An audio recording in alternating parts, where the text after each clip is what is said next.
Shalom, selamat datang di artikel View.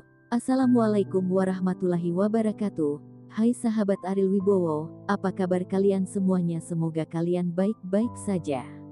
Untuk teman pekerja yang jauh perantau dalam negeri atau di luar negeri, yang jauh dari keluarganya seperti admin, semoga kalian semuanya dilindungi dan diselamatkan dalam pekerjaan masing-masing. Dan untuk sahabatku yang bersama keluarganya, semoga kalian sehat selalu dalam lindungannya. Amin. Episode 140, kisah seorang CEO muda yang berpura-pura culun. Ketika Ariel bertemu Sari dan kembali ke ruangan besar, orang lain dapat dengan jelas merasakan niat membunuh yang kuat di tubuh Ariel. Satu persatu berdiri tegak di sudut, tidak berani berbicara. Mereka benar-benar tidak mengerti mengapa orang yang dulunya cukup lemah untuk menjilat sepatu mereka tiba-tiba menjadi begitu kuat dan mampu bertarung, dan merasa berbeda. Ini seperti orang yang sama sekali berbeda. Bos Wibowo, kamu, ada apa denganmu? Apa yang terjadi? Apakah kamu ingin kami membantu? Rizal bertanya pada Ariel dengan lemah. Dia dulu adalah orang yang paling kuat di ruangan besar ini.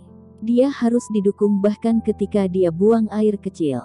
Tapi sejak Ariel datang, statusnya merosot, dan terkadang dia harus pergi sendiri untuk memijat Ariel, tapi Rizal tidak berani mengeluh sama sekali. Diam dan jangan ganggu aku, kata Ariel dingin. Sekelompok orang terdiam. Jaga dada dan perut tetap tegak, berdiri seperti seorang prajurit. Arjun pergi ke Bandung, yang berarti Ariel harus pergi dari sini sesegera mungkin. Jika tidak, begitu sesuatu terjadi pada Bandung, itu tidak dapat diubah. Dan dengan karakter flamboyan Arjun, dia pasti akan melakukan beberapa hal yang lebih rendah dari binatang. Tiba-tiba, Ariel menghancurkan tempat tidur dengan pukulan, menusuk tempat tidur dengan tiba-tiba. Rizal dan yang lainnya melihat pemandangan ini, mereka menggigil ketakutan, cabul macam apa ini, dan kekuatannya sangat besar. Jika kamu tidak datang lagi, aku akan membiarkanmu hidup dalam mimpi buruk selama sisa hidupmu. Ariel berkata dengan gigi terkatup. Keesokan harinya, selama waktu aktivitas tahanan, Ariel duduk di sudut area aktivitas dengan wajah muram. Seseorang yang licik perlahan mendekat. Itu adalah tahanan yang pernah dilihat Ariel di penjara. Dijuluki Pedro, orang yang menjadikan penjara sebagai rumahnya, adalah ahli pelarian penjara. Untuk menggunakan kata-katanya untuk menggambarkan penjara, yaitu, dia sering pulang untuk melihat, dia lelah bermain, dan dia bisa pergi kapan saja dia mau. Pedro telah melarikan diri dari penjara puluhan kali, yang menyebabkan sakit kepala di banyak penjara, dan beberapa tempat bahkan enggan menerimanya. Pedro, kamu datang sedikit lebih awal, kata Ariel dengan dingin. Dalam cuaca cerah, Pedro bergidik dan berkata dengan cepat, saudara Ariel, ini penjara. Bukan siapapun yang ingin datang, jadi saya harus memikirkan cara untuk masuk. Jika kamu tidak bisa melakukannya, kamu akan mati. Setelah Ariel selesai berbicara, dia berdiri dan pergi ke taman bermain. Pedro tersenyum kecut, jika itu adalah tempat lain, 3 hari akan lebih dari cukup. Tetapi bagaimanapun juga, ini adalah penjara Kebun Waru, nomor 1, bagaimana bisa begitu mudah untuk keluar. Tapi dia tahu bahwa Ariel tidak akan pernah bercanda dengannya, jika dia tidak melakukannya dalam 3 hari, kehidupan kecilnya harus dijelaskan di sini. Untungnya, saya telah mempelajari penjara untuk waktu yang lama, jika tidak, kali ini khawatir dia tidak akan bisa menyelamatkan hidupnya. Pedro tahu bahwa dia akan dipenjara di sini cepat atau lambat, jadi dia tahu tentang penjara Kebun Waru 2 tahun lalu. Tidak mungkin orang lain melakukan sesuatu, tetapi di tangannya, itu bukan tidak mungkin. Pada saat yang sama, di Bandara Bandung, Arjun meregangkan pinggangnya dan naik taksi. Sebelum dia datang ke Bandung, dia tahu beberapa situasi Ariel di Bandung melalui neneknya. Meskipun itu adalah informasi yang dangkal, dia benar. Cukup untuk memahami situasi keluarga Wijaya. Pak, Kita berkeliling dulu, tunjukkan saya pemandangan di kota Bandung ini, kata Arjun. Di jalan komersial paling makmur di Bandung, Arjun turun dari mobil. Meskipun tidak sebagus Jakarta, itu tidak buruk untuk tempat sekecil itu, mungkin tidak ada wanita yang menyukainya. Arjun berkata pada dirinya sendiri. Dalam waktu kurang dari 5 menit, Arjun mendengar seseorang memanggil Ariel. Tapi dia tidak terbiasa dipanggil seperti itu, jadi dia tidak merespon untuk beberapa saat sampai pihak lain datang untuk menyapanya. Bahunya kembali ke akal sehatnya. Ariel, apakah kamu tuli dan tidak dapat mendengarku memanggilmu? Lucy memandang Arjun dengan bingung. Arjun melihat kembali ke Lucy. Meskipun dia bukan yang terbaik, Lucy ini cukup bagus. Dan dia juga melihat jejak makna yang tidak biasa di mata Lucy, tidak berharap ada wanita yang tidak memiliki mata yang bagus. Saya ingin Ariel, bajingan yang tidak berguna. Ini agak menarik, gak kenal kamu, kata Arjun dengan senyum di wajahnya dengan sengaja.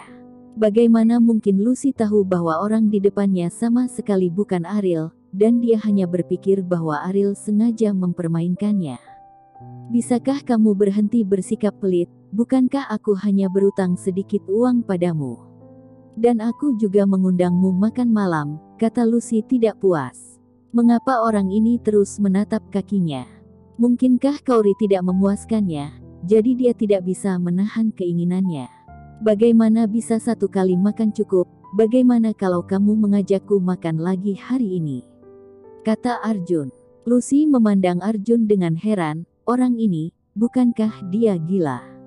Beranikah kamu memakan masakanku? Kamu tidak bercandakan? Kamu tidak takut diracun? Lucy bertanya-tanya. Apakah itu akan diracuni? Aku akan tahu jika mencobanya, kata Arjun. Lucy tidak melihat ada yang salah dengan Ariel di depannya, karena dia tidak bisa membayangkan bahwa di dunia ini, saudara masih memiliki saudara yang identik. Jika kamu mau makan, pulanglah denganku dan aku akan membuatnya untukmu, tetapi uang yang aku pinjam padamu akan dihapuskan. Bagaimana dengan itu? Kata Lucy. Arjun sangat gembira. Kembali, tidak sesederhana makan. Lucy masih sangat bahagia di hatinya. Meskipun dia telah menyembunyikan perasaannya pada Ariel, cintanya pada Ariel tidak dapat disangkal. Meskipun dia tahu bahwa dia menyesal untuk Kauri, dia tidak dapat menahan diri. Ini adalah kesempatan langka untuk berduaan dengan Ariel, bahkan jika dia tidak bisa menjadi pasangan Ariel dalam kehidupan ini.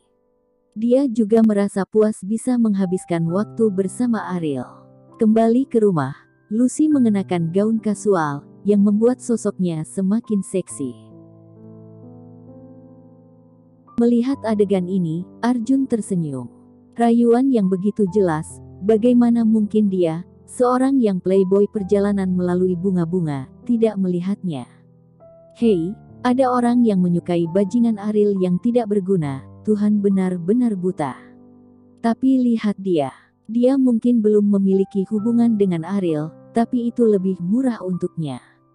Saat Lucy sedang memasak, Arjun berjalan ke dapur dan berdiri mesra di belakang Lucy. Kemampuan memasakmu terlalu tidak enak dipandang, Arjun berkata sambil tersenyum. Lucy merasakan jarak antara dirinya dan Arjun, dan langsung menjadi gugup, dan tidak peduli apa yang dikatakan Arjun. Kamu pergi ke ruang tamu dan tunggu aku, itu akan segera baik-baik saja, kata Lucy gugup. Arjun tiba-tiba mengulurkan tangan dan meraih lengan Lucy, dengan sengaja mendekati telinga Lucy, dan berkata dengan lembut, bagaimana kalau kita pergi ke kamar? Lucy sangat gugup hingga dia sesak napas. Apakah pria ini berubah sejak dia pergi ke kota pemandian? Pada saat tertentu, pikiran Lucy terlintas ide untuk setuju dengan Arjun, tetapi pada saat ini, sosok Kauri muncul di benaknya lagi, yang membuat Lucy langsung sadar. Ariel, apa yang kamu bicarakan? Apakah kamu tidak memikirkan Kauri dengan melakukan ini? Lucy menoleh dan berkata dengan marah. Selamat datang di musim panas. Apakah itu Kauri? Arjun mengerutkan kening. Bukankah Kauri istri yang tidak berguna? Mengapa wanita ini mengenalnya? Apakah kamu tidak menyukaiku? Apa kamu tidak ingin tidur denganku? Kata Arjun.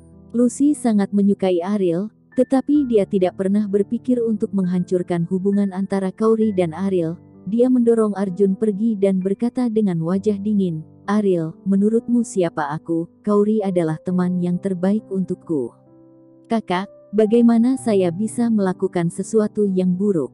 Ayo pergi. Saya tidak akan memberitahu Kauri tentang urusan hari ini, tetapi Anda sebaiknya ingat bahwa jika Anda berani melakukan sesuatu yang membuat Kauri menyesal, dia tidak akan pernah melepaskannya. Aku sudah melewatinya." Arjun mengerti, hubungannya adalah sahabat Kauri.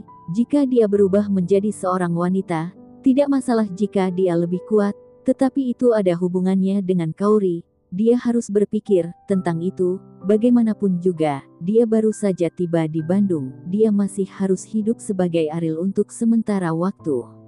Bersambung.